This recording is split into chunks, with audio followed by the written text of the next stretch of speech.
Let me tell you of the time I was running through the city centre on a Saturday evening with a urine bottle in my hand, panicked. So it was the October bank holiday weekend. It was the jazz weekend, so it was super busy in town. Everybody was out and about having a great time. I was at home. I was just about to sit down and have my dinner, but I went to the loo and I noticed that my urine was red. And I was like, oh, right, okay. So I assumed there was blood in it because I suppose that would be the most common cause of red urine. And the most common cause of blood in your urine would be a urinary tract infection. So I was like, okay, I must have an infection. But I was like, okay, I want to know what is causing this though. So I threw on a coat, got into the car, drove into town, into the surgery where I worked at the time, grabbed a urine bottle and a dipstick, and I was like, right, I'll check my urine and I will see what the story is, and this will be an infection and I'll need an antibiotic and that'll be that. So ran through town. I was like, oh my god, this is so weird, like I'm in the middle of like party central here. But anyway, it was only like 5 p.m, but like it was dark and people, it was a jazz weekend.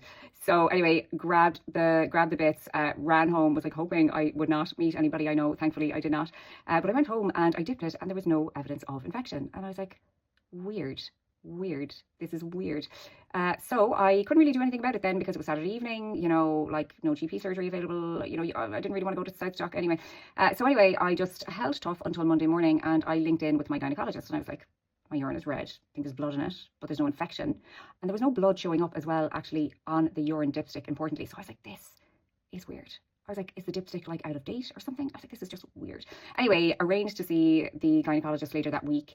And whilst he was examining me, he just kind of casually said, well, there are other causes of red urine too, of course. He was like, you didn't do anything mad, like eat a big plate of beetroot. I was like, yes, actually, now that you say it, I did. So we had moved house that day. And, moving day is so busy. It's such a long day. And I just had been like flat to the mat all day. And then we sat down to have something to eat. We ordered pizza. But whilst waiting for it, I was like, I need to eat something. And all that was in the fridge was loads of beetroot. Now I made them and I chopped them up. And usually I heat them to kind of cook them a little bit, like in the microwave. But the microwave wasn't working for whatever reason. I don't know why.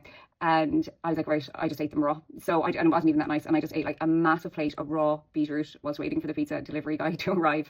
And that is what caused the red urine.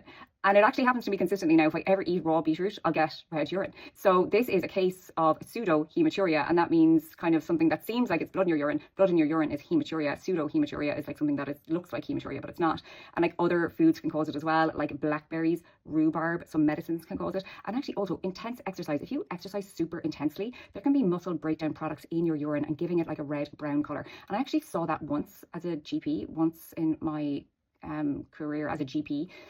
This girl had done a really intense spinning class, really intense, and she presented with back pain, and I dipped her urine and the urine was red but it was showing up clear, but I actually sent her to A&E and she actually had a kidney injury from it. So and that was just after doing spinning class.